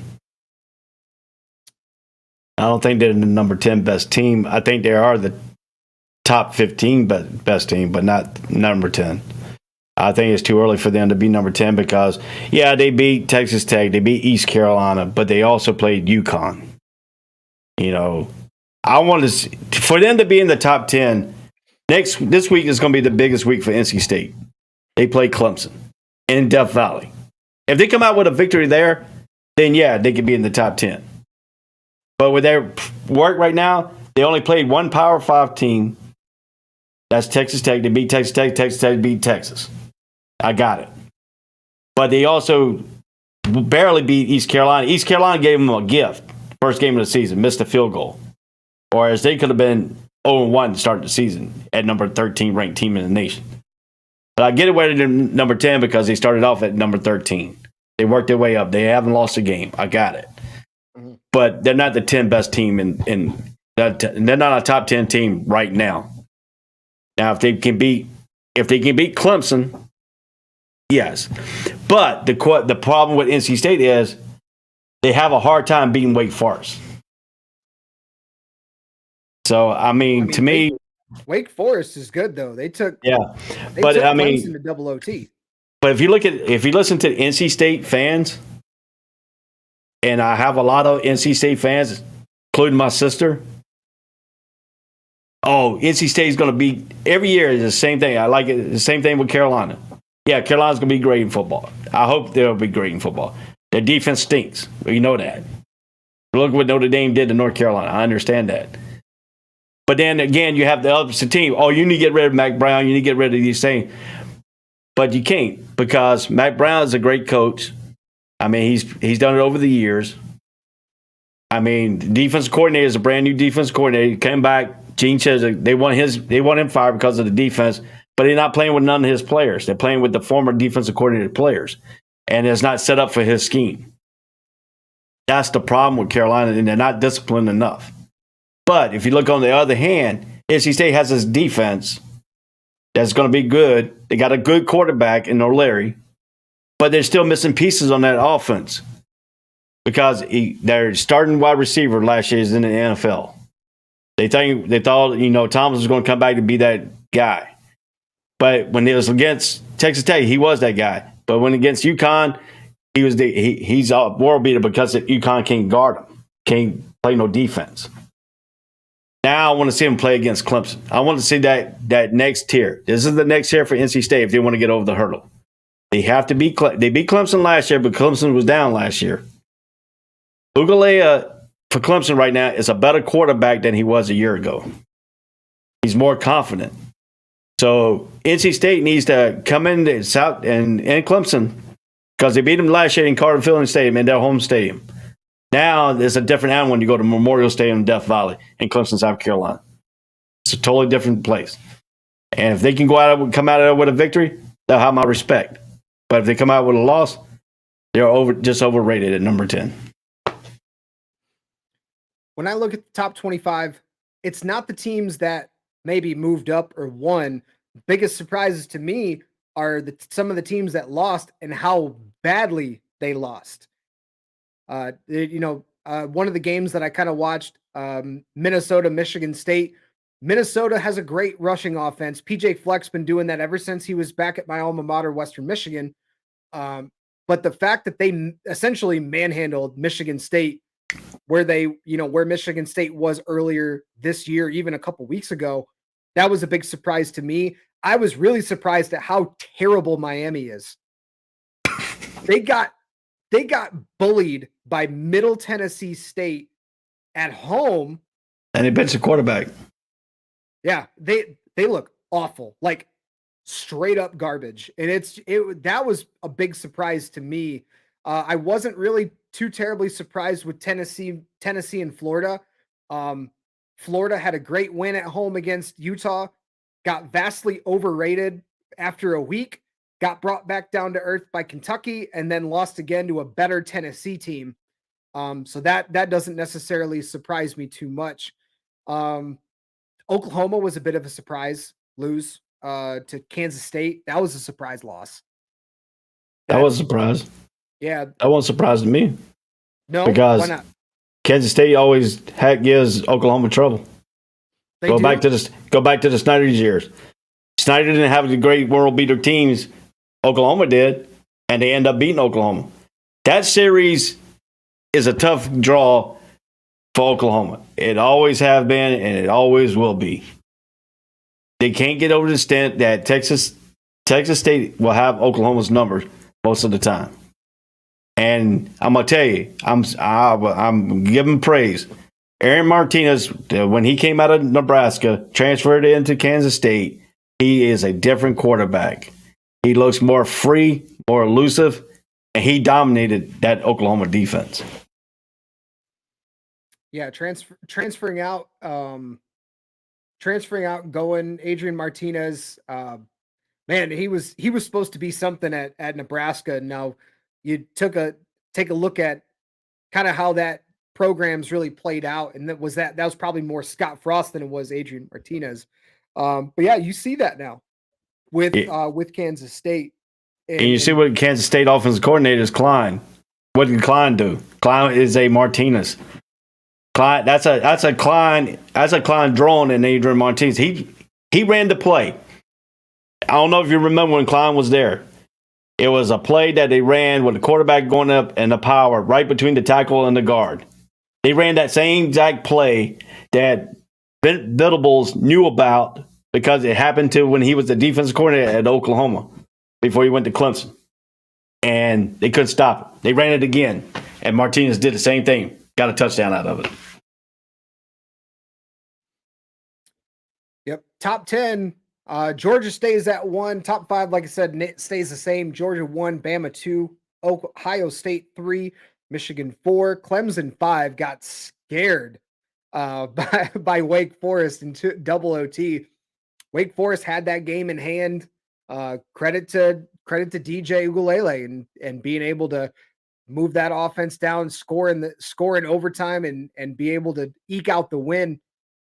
USC at 6, Kentucky at 7, Tennessee 8, Oklahoma State 9, and the aforementioned NC State at 10. Later on this week, we'll preview college football games that are coming up this weekend. So to check out more of that later this week here on ASAP in the Morning, make sure you're following All Sports, All Plays, whether you're watching on YouTube, Facebook, Twitter, or Twitch. You can find us on all those platforms right here. ASAP Sports Network on YouTube, at All Sports All Plays on Facebook, at ASAP Network 1 on Twitter, and at ASAP Network on Twitch. Got lots of great shows here on the network as well. We've got Afternoon Blitz coming up today, Easy Money coming up this afternoon. Also, check that out here on All Sports All Plays. And as always, every morning, Ray, thanks for joining us. For Ray, I am Craig. Have a great Monday, everyone, and we'll see you tomorrow morning here on Duval. All Sports All Plays.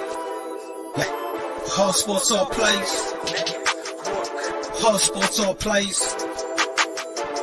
365 365, we making a plays. We talking the game, get you through the days. Great eye in the court, the dime in the lane. Variety, topics, living the same. All presentation, sports information. Hitting the airways, taking the nation. All sport, all plays, like working your faces. Grace at the field, so tie the laces. All sports, all plays.